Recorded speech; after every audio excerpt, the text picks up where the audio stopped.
Now important points regarding gravitational force में next है number 4. Gravitational force between two bodies doesn't depend upon the medium between them. That mean किन्हीं भी दो point masses या जब भी आप किन्हीं मासेस के बीच में ग्रेविटेशनल फोर्स निकालेंगे तो उनके बीच में जो भी फोर्स होगा वो उन मासेस के बीच या फिर सराउंडिंग जो मीडियम है उस पर डिपेंड नहीं करता. ठीक है, जैसे मैं कहूं मैंने पहले भी एग्जांपल लिया था कि दो पॉइंट मासेस के बीच में डिस्टेंस एक पर्टिकुलर r मान लो और ये रखा हुआ है system in vacuum.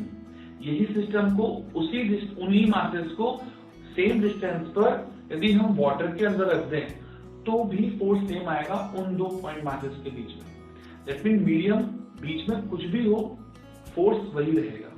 Okay, next है it is the weakest force among four fundamental forces in nature. Nature में या फिजिक्स में यू कैन से सारे फोर्सेस को चार पार्ट में डिवाइड किया गया है.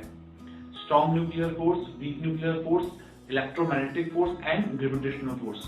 ये सबसे वीकेस्ट है. ठीक है, इसका रीजन मैंने बताया भी था, आपको याद करो कैपिटल जी की वैल्यू बहुत कम थी 10⁻⁻11. That's why. नेक्स्ट पॉइंट है it is a long range force. Formula क्या है इसका? G m1m2/r². यदि आप r की वैल्यू बढ़ाओगे, ठीक है, इनवर्सली स्क्वायर है प्रोपोर्शनल टू फोर्स डिस्टेंस के, तो जैसे जैसे आप r बढ़ाओगे फोर्स कम होगा. F proportional 1/r². Masses fix कर लो, डिस्टेंस बढ़ाओगे तो फोर्स कम होगा, बट कितना कम होगा? और r बढ़ाते जाओ फोर्स और कम हो जाएगा.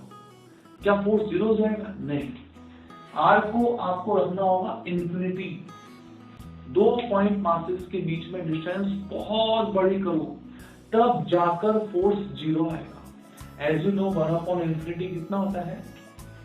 इंफिनिटी का स्क्वायर करो तो इंफिनिटी आएगा. 1/infinity कितना आएगा?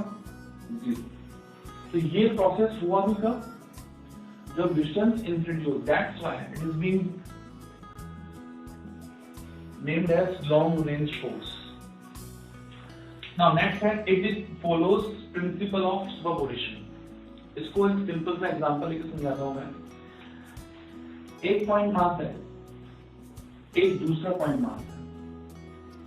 आपसे बोला गया पहले वाले पर दूसरे के कारण फोर्स बताओ.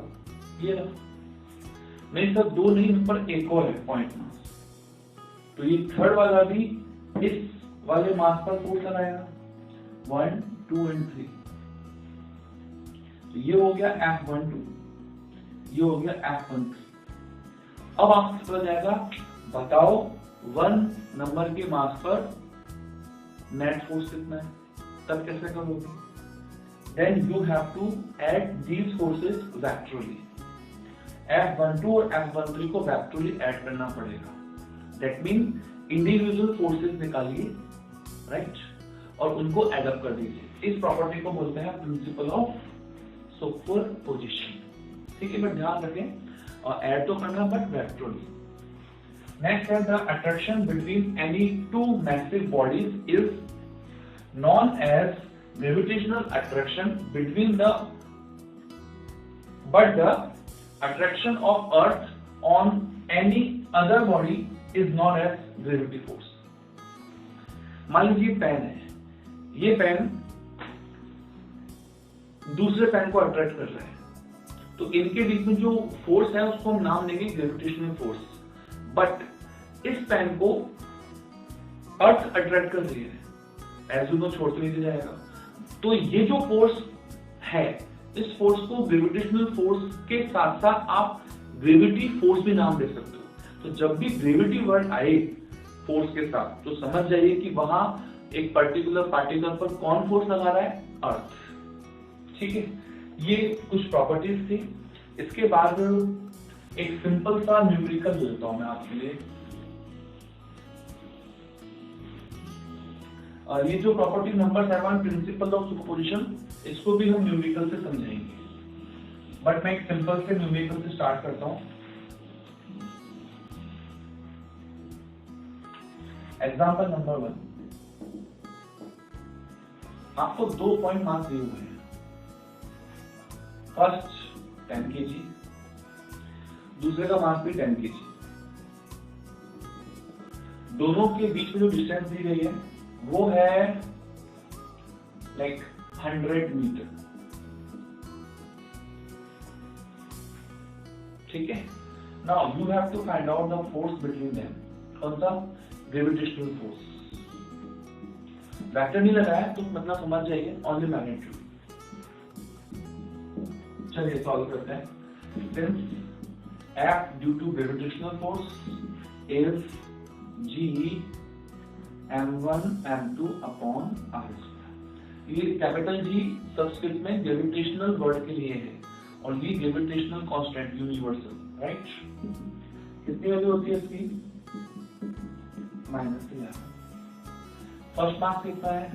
10 kg, दूसरा भी 10 kg, डिस्टेंस कितनी है? 100, तो 100 का स्क्वायर। सारी वैल्यूज हमने MKS में रखी है, गिवन भी सभी MKS में। MKS मतलब मीटर, किलोग्राम एंड सेकेंड। चलिए सॉल्व कीजिए। 100 का स्क्वायर 10⁴, 10⁴ ऊपर जाएगा तो 10⁻⁻15 बटी 10⁻2 ऊपर है तो जाएगा 10⁻⁻30